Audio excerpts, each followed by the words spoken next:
Hello. How are you? Fine. Fine, sir. All right. Do you want to see magic? Yes. Okay. Can I take this bottle? Yes, Water bottle. Okay. Yes. ഞാൻ ഈ വെള്ളം. Do you want water? Yes, for you. Yes. All right. It is clear, അല്ലേ? വളരെ clear ആണ്. Okay. ഒന്ന് കൂടുതൽ വേണമെങ്കിൽ പരിശോധിക്കാം. You want to check it? You want to check it? Yeah. Check it. Okay. Clear. Okay. ഞാൻ ചെയ്യുന്നത് വളരെ കെയർഫുൾ ആയിരിക്കണം. ഞാൻ ഈ ക്യാപ്പ് എടുത്തു. വാച്ച് ക്യാപ്പ് എടുത്തതിന് ശേഷം നോക്കണം, ഈ ക്യാപ്പിലേക്കാണ് നോക്കേണ്ടത്. I pass this. Watch. 1, 2, 3. That's it.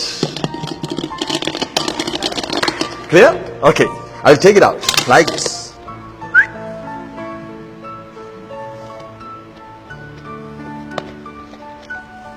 Yeah, you can check it. Clear? No doubt at all? No doubt. Okay. One more magic. See this bottle. So, clear water, alle? Water clear water. Can you see? Yes. Clear water. Watch. 1, 2, and 3. What is that? Goldfish. Yes. ഞാൻ ഇതിനകത്തേക്ക് ഒഴിക്കാം.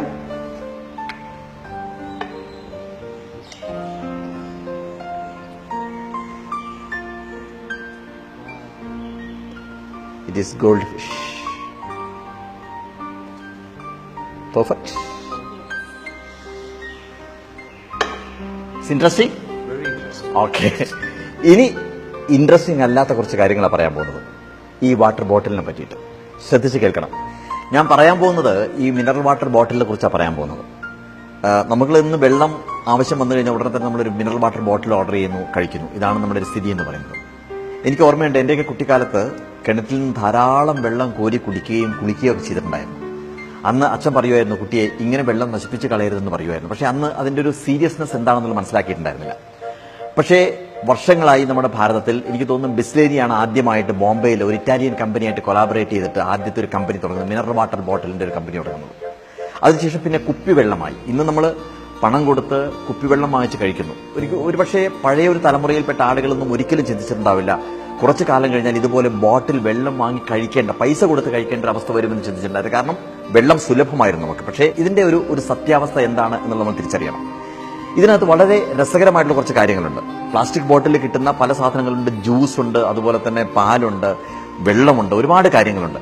ഈ ബോട്ടിലിൻ്റെയൊക്കെ ഏറ്റവും അടിയിലായിട്ട് ഒരു ട്രയാങ്കിളിൽ 1, 2, 3, 4, 5, 6, 7 ഇങ്ങനെയുള്ള ഒരു triangle വരച്ചു വെച്ചിട്ടുണ്ട്. അതിന്റെ 1 എന്നുള്ളതിന്റെ അടിയിൽ PETE, അതുപോലെ തന്നെ 2ന്റെ അടിയിൽ HDBPE, 3ന്റെ അടിയിൽ V, 4ന്റെ അടിയിൽ LDPE, 5ന്റെ അടിയിൽ PP, 6ന്റെ അടിയിൽ PS, 7ന്റെ അടിയിൽ അതർ എന്ന് പറഞ്ഞിട്ട് എഴുതിയിട്ടുണ്ട്. പക്ഷേ ഏറ്റവും രസകരമായിട്ടുള്ള കാര്യം, ഇത് എഴുതേണ്ടത് അല്ലെങ്കിൽ ഇത് ലിഖിതമായിട്ട് ഇവിടെ കാണിക്കേണ്ടത് നിയമപരമായിട്ടുള്ള ആവശ്യകതയാണ്. പക്ഷേ അത് പലപ്പോഴും നമ്മുടെ ബോട്ടിലിന്റെ അടിയിൽ നോക്കിക്കഴിഞ്ഞാൽ കാണാൻ സാധിക്കുന്നില്ല എന്നുള്ളതാണ് സത്യം. ഇതിനകത്ത് ഓരോ നമ്പറിനും 1 മുതൽ 7 വരെ ഉപയോഗിക്കുന്ന ഓരോ നമ്പറിനും ഈ ബോട്ടില് റീസൈക്കിൾ ചെയ്യേണ്ട ഒരു കൃത്യമായിട്ടുള്ള ഒരു ബോധം ഉണ്ടാക്കുക എന്നുള്ളതാണ് ആവശ്യക്കാരൻ, ഉപഭോക്താവിന് ഒരു ബോധം ഉണ്ടാക്കുക എന്നുള്ളതാണ് ഏറ്റവും പ്രധാനപ്പെട്ട കാര്യം.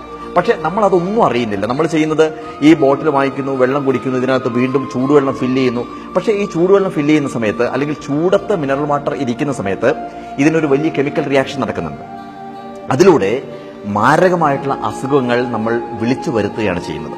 ഞാൻ ഓരോ കാര്യങ്ങൾ പറയാം. ഇപ്പോൾ PETE എന്ന് പറഞ്ഞാൽ പോളി എത്തിലീൻ ടെറാഫത്തലേറ്റ് എന്നാണ് അതിന്റെ അർത്ഥം. അതുപോലെ തന്നെ 2 ആണെങ്കിൽ HDPE എന്ന് എഴുതിയിട്ടുണ്ടാവും, അത് ഹൈ ഡെൻസിറ്റി പോളിയെത്തിലീൻ. 3 ആണെങ്കിൽ അതിനിടയിൽ ഒന്നുകിൽ PVC അല്ലെങ്കിൽ V എന്ന് എഴുതിയിട്ടുണ്ടാവും, അത് പോളി വിനൈൽ ക്ലോറൈഡ് ആണ്. 4 ആണെങ്കിൽ LDPE എന്ന് എഴുതിയിട്ടുണ്ടെങ്കിൽ അത് ലോ ഡെൻസിറ്റി പോളിയെത്തിലീൻ. PP ആണെങ്കിൽ പോളി പ്രൊപ്പലൈൻ. PS ആണെങ്കിൽ പോളിസ്റ്റർ. ഇതാണ് അതിന്റെ ഒരു രീതി എന്ന് പറയുന്നത്. പക്ഷേ വളരെ ചുരുക്കി ഞാൻ പറയാം, 1 എന്ന് എഴുതിയിട്ടുള്ള കാര്യം, ട്രയാങ്കിളിനകത്ത് 1 എന്ന് എഴുതിയിട്ടുണ്ടെങ്കിൽ അത് ഒരു തവണ മാത്രം യൂസ് ചെയ്യേണ്ടതാണ്. അതെങ്കിലും അറ്റ്ലീസ്റ്റ് നമുക്ക് ഓർക്കാം. ഇതിനകത്ത് മിനറൽ വാട്ടർ അല്ലെങ്കിൽ തണുത്ത വെള്ളം അല്ലെങ്കിൽ ജ്യൂസ് ഇതൊക്കെ ഉപയോഗിക്കാം. പക്ഷേ വീണ്ടും ഒരിക്കലും റീയൂസ് ചെയ്യാൻ പാടില്ല. അതുകൊണ്ട് തന്നെ വെള്ളം കുടിച്ചു കഴിഞ്ഞാൽ ഇമ്മീഡിയറ്റ് ആയിട്ട് അതിനെ ക്രഷ് ചെയ്ത് എത്രമാത്രം നമുക്ക് നശിപ്പിക്കാമോ അത്രമാത്രം നശിപ്പിക്കുക.